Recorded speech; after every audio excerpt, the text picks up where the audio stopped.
Madame Fankam Elodie, une jeune femme entrepreneur avec un caractère fort, est à la tête du cabinet multiservice SAL. J'ai eu l'envie de me battre et de créer le cabinet qui fait aujourd'hui dans la qualité, hygiène, sécurité, environnement et l'archivage physique et numérique. Donc, les audits, les formations, l'accompagnement dans ces deux domaines d'expertise. Aujourd'hui, le cabinet a 5 ans d'expérience et c'est l'envie de me battre et de suivre les directions du chef de l'État qui m'anime aujourd'hui dans l'entrepreneuriat féminin. Le cabinet multiservice SAL est spécialisé dans la gestion d'archives et prend en charge tout le cycle de vie des documents de votre entreprise. Le cabinet CFC Multiservice, déjà, c'est situé en face de la pharmacie du Lac, derrière la Galerie des Arts. Ça a 2 prestations majeures, notamment les études, formation, audit, accompagnement en qualité, hygiène, sécurité, environnement, et aussi l'archivage physique et numérique. Donc, vous savez aujourd'hui les enjeux et la problématique des archives au Cameroun. Donc, que ce soit à domicile, que ce soit dans les administrations publiques, parapubliques et privées, nous vous accompagnons, nous vous proposons la meilleure façon d'archiver vos documents. Donc, sur le plan administratif, vous savez, généralement, nous rencontrons dans les administrations des problématiques pour retrouver, par exemple, je dis un exemple de façon vite fait, dans les mairies, quand tu veux retrouver, tu as perdu ton acte et que tu veux retrouver la souche, parfois on te dit qu'il faut attendre des jours et des semaines pour retrouver ta souche. Or, également dans les entreprises, si tu veux retrouver un document, tu as déposé un document et que tu as perdu, je dis n'importe quoi, la décharge, il faut vraiment fouiller des jours, des semaines pour retrouver un document. En tant que producteur d'archives, parfois tu viens, tu reçois un document, tu mets sur ta table, soit un directeur, un chef service, et tu classes dans ton armoire. Maintenant, pour retrouver le document, là, 2 semaines après, tu fais des fouilles d'une journée, 2 journées, parfois 1 semaine pour retrouver. Donc nous, notre rôle au niveau du cabinet, c'est d'aller vers ces entreprises et leur proposer une meilleure politique de gestion efficace de leurs archives. Et nous réaménageons également les centres de conservation des archives. Donc voilà en gros ce que nous faisons, hormis les livraisons de matériel que nous effectuons également. Nous avons plusieurs années d'expérience et offrons un service professionnel qui garantit la bonne conservation de vos documents d'entreprise. Une femme très déterminée, elle ne s'arrête pas là, car l'Académie sportive Basson, créée le 15 juin 2022 pour le manager international Paul-Aimé Basson et Elodie Fankam, voit grand et propose un cadre adéquat pour la formation des jeunes footballeurs à Yaoundé. Je suis également vice-présidente de Basson Sport Academy, qui est une académie internationale de football par excellence située à CAC, où nous formons les footballeurs de 9 à 21 ans. Donc, nous sommes en partenariat avec l'agence Global Soccer Agency qui est à Niort et qui fait dans les placements des joueurs. Donc, nous formons les joueurs, nous faisons en sorte qu'ils soient compétitifs et nous les faisons signer dans notre agence pour les vendre et placer dans les différents clubs européens. Donc voilà en gros les activités que je fais au quotidien. Situé à Yaoundé, plus précisément à Akak, derrière la station Blessing après Olembe, motivé par le fort potentiel que regorge le Cameroun en matière de sport, Aimé Paul Basson et Elodie de Fankam se sont mis ensemble pour permettre aux jeunes footballeurs, en particulier, de vivre leur passion et réaliser leurs rêves. Au niveau du centre Basson Sport Académique, tout dépend d'abord du recrutement. Donc vous passez un essai, un test, et c'est au sorti du test qu'on voit si vous êtes trop talentueux et ou bien vous avez besoin d'être formé parce que aujourd'hui, vous savez, nous sommes le Cameroun, c'est la terre du football et nous avons beaucoup de meilleurs footballeurs, de pépites. Et si c'est que vous êtes talentueux, le président de l'académie va vous dire, par exemple, si vous avez 14 ans, que vous avez besoin de 3 ans de formation ou bien de 2 ans de formation. Bref, tout dépend de votre projet en fait. Donc le parent Et l'enfant présente le projet et c'est à nous de recadrer. Parce que c'est aussi ça notre rôle. Suivre, accompagner, conseiller et présenter le projet. Donc voilà, en gros, en termes d'inscription, l'année c'est 1 500 000 l'année. Et maintenant, si vous êtes vraiment la crème des crèmes, vous pouvez bénéficier d'une bourse. Et également, si vous avez vraiment le top niveau, vous êtes un top joueur, on peut travailler, on vous transfère directement à l'agence et on voit dans quelle mesure vous faire des essais dans les clubs européens. Concentré et déterminé à réussir ce projet, le top management de l'académie s'est fixé des objectifs clairs, à savoir contribuer à la promotion du football jeune au Cameroun, former les jeunes sportifs, s'affilier et participer aux compétitions nationales. En termes de catégories, nous avons plusieurs catégories, notamment les U10, les U13, les U15, les U17. Maintenant, lorsque vous arrivez au niveau du 17, nous vous envoyons, si vous n'êtes pas encore près de chez près, nous vous envoyons dans un club de région pour la compétitivité. Donc, pour que vous puissiez mettre la compétition dans votre parcours, quoi. Basson Sport Academy, c'est une académie sport-études. Donc, nous sommes en partenariat avec un établissement qui n'est pas très loin de l'académie. Et là, le footballeur part à l'école le matin et en soirée, ou bien le mercredi et le vendredi, également le samedi, il joue au football.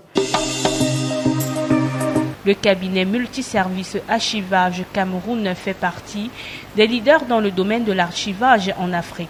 Lorsque un consultant ou bien nous arrivons dans les administrations, on fait d'abord l'état des lieux. Donc généralement, la procédure est décrite ainsi.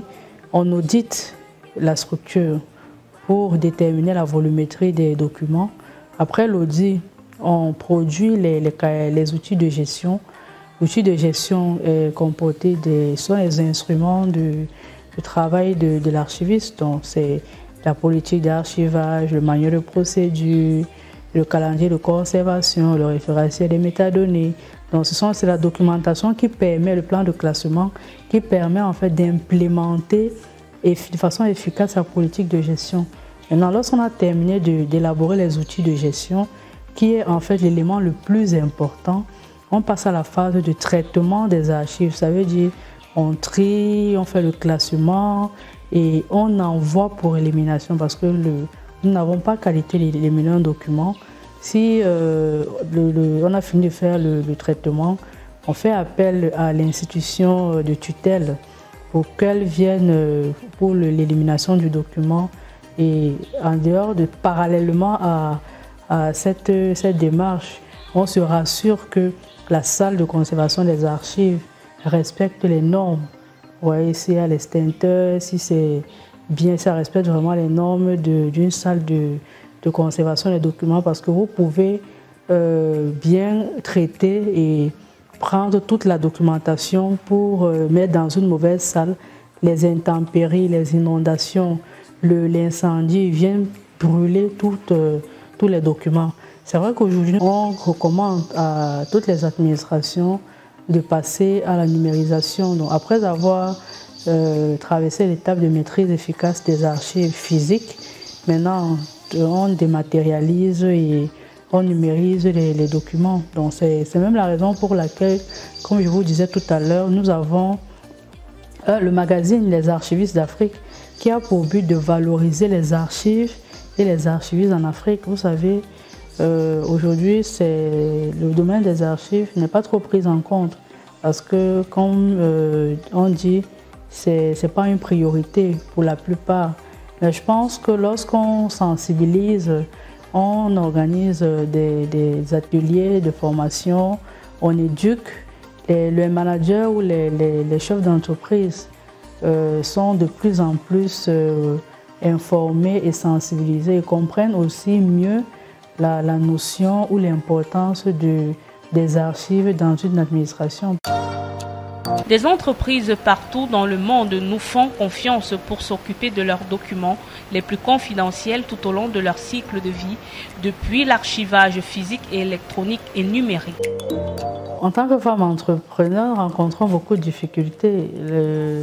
La première difficulté est forcément, bon, j'appelle pas ça difficulté, c'est un problème lié au préfinancement, parce que si tu as plusieurs prestations, plusieurs marchés, à un moment tu vas te retrouver confronté au problème de préfinancement. Donc au niveau du cabinet, je crois que c'est la seule difficulté que nous avons. Au niveau de l'académie de football, nous avons un souci au niveau de l'éducation des parents. Parce qu'aujourd'hui, beaucoup de parents, par méconnaissance, trompent les enfants en disant qu'il faut que mon fils ait le bac pour jouer au football.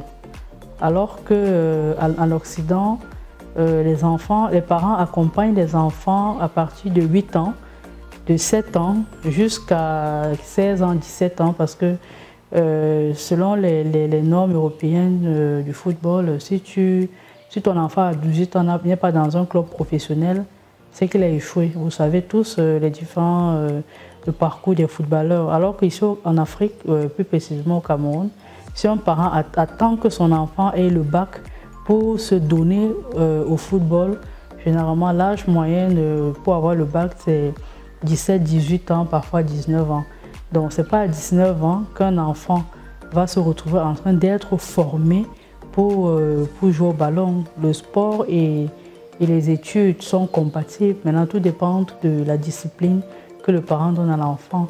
Donc voilà le second problème que nous avons. Et nous invitons les parents à comprendre en fait qu'il est possible de jouer au football et de fréquenter et d'être excellent dans les deux domaines d'activité. Et la troisième difficulté que je rencontre en tant que femme d'affaires, c'est le problème lié à la disponibilité et également de travailler de façon efficace. Ces moyens varient selon la catégorie des documents, archives courantes, intermédiaires ou définitives, ou donc selon la durée de conservation préconisée, court, moyen ou long terme. En dehors de l'archivage, nous avons également des expertises en qualité, hygiène, sécurité, environnement. Chaque année, nous organisons, le cabinet Safety Multiservice organise le salon QHSE. La première édition a eu lieu l'année dernière. La deuxième édition aura lieu en novembre. C'est un prélude à la Journée mondiale de la qualité. Et cette année, ça aura lieu à Kribi en novembre. Donc, parallèlement, nous organisons également la Journée mondiale de l'environnement qui aura lieu le 5 juin à Douala. Donc, le cabinet Safety Multiservice, hormis les expertises auprès des administrations, vous savez, aujourd'hui, dans toute administration publique, parapublique et privée, il y a un service qualité QHSE, donc qualité, hygiène, sécurité, environnement, qui a pour rôle de veiller au respect, si c'est une entreprise agricole, à la qualité du produit, à la qualité du service. Je ne sais pas si vous connaissez la NOR. La NOR est l'institution de tutelle de la qualité au Cameroun. Donc la NOR qui a pour but de veiller au respect et il octroie la conformité de X ou Y produit. On l'octroie à travers le certificat de conformité. Donc nous essayons de travailler dans les entreprises pour les accompagner à ce qu'ils respectent les normes en fait. L'archivage, c'est l'ensemble des techniques et moyens employés pour recueillir, classer, conserver et exploiter des documents jusqu'à leur destruction éventuelle.